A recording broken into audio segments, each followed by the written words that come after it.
किसान भाइयों नमस्कार। स्वागत है आपका फिर से एक और नए वीडियो में। किसान भाइयों आज की इस वीडियो में बात करने वाले हैं, यदि आपकी जो गेहूं की फसल है वो यदि आपने पछेती बुवाई की है या फिर लेट बुवाई की है तो ये वीडियो आपके लिए ही बनाई गई है। बहुत सारे किसान भाई हैं जिन्होंने जो गेहूं की फसल है उसकी लेट बुवाई की है, तो लेट बुवाई करने के कारण उसमें जो पीलापन है वो बरकरार देखने को मिलता है, क्योंकि दूसरी फसल कटने के बाद जो सरसों या फिर इसके अलावा कुछ और फसल इसमें बो रखी थी पहले और बाद में आपने गेहूं की फसल बोई तो उसमें जो पीलापन है वो देखने को मिलता है, क्योंकि जो ज़रूरी पोषक तत्व होते हैं वो नहीं दे पाते हैं।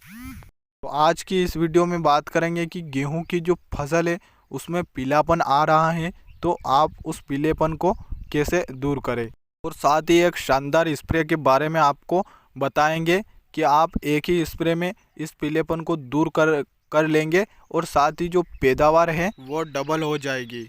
तो आइए किसान भाइयों शुरू करते हैं एक महत्वपूर्ण जानकारी के बारे में। वीडियो स्टार्ट करने से पहले जो भी किसान भाई हमारे चैनल पर पहली बार पधारे हैं तो कृपया करके आप चैनल को अवश्य सब्सक्राइब कर ले, क्योंकि हम आपके लिए ऐसे ही वीडियो लाते रहते हैं। तो चलिए शुरू करते हैं।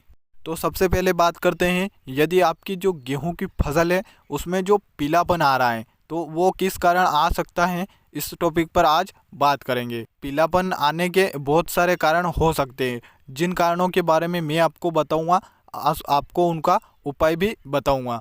यदि सबसे पहले बात करें कि जो पीलापन है वो आखिर क्यों आता है, तो सबसे पहले मैं आपको बता दूं कि जो ज़रूरी पोषक तत्वों की कमी हो जाती है तो उसके कारण जो पीलापन आता है वो आपको देखने को मिलता है। तो आपको जो ज़रूरी पोषक तत्व जैसे नाइट्रोजन, जिंक, सल्फर और पोटाश और साथ ही जो खरपतवार नाशक दवाई का आप उपयोग करते हैं तो उससे भी पीलापन देखने को मिलता है।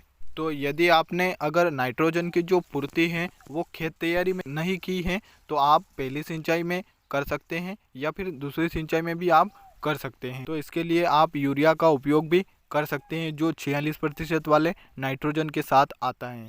और अगर आपको जो सल्फर की कमी है वो अगर गेहूं की फसल में दिख जाए तो उससे भी आपको जो पीलापन है वो देखने को मिलता है। तो आपको सल्फर की कमी के लिए 80% वाले आप सल्फर का उपयोग कर सकते हैं, जो WDG के साथ आता है आप उसका प्रयोग कर सकते हैं। अलावा अगर जिंक की कमी से भी आपको पीलापन देखने को मिलता है, आप 21% वाले जिंक सल्फेट या फिर 33% वाले जिंक सल्फेट का आप उपयोग कर लें और जो पीलापन है वो आपको दूर हो जाएगा। और सबसे खास और सबसे अजीब जो पीलापन देखने को मिलता है वो मिलता है पोटाश की कमी से। जो भी किसान भाई अगर खेत की तैयारी में MOP जो म्यूट्रेट ऑफ पोटाश आता है यदि आप खेत की तैयारी में देते हैं या फिर आप नहीं दे पाते हैं तो आप जो गेहूं की जो फसल है वो यदि गबोट अवस्था से पहले की है तो आप उस समय भी MOP को दे सकते हैं। और यदि आपकी जो गेहूं की फसल है उसमें पीलापन जो है पोटाश की कमी से देखने को मिल रहा है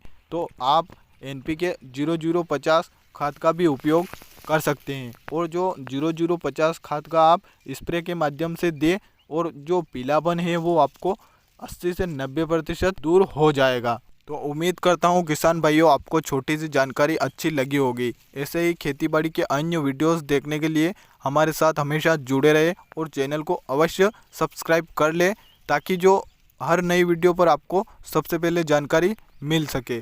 धन्यवाद।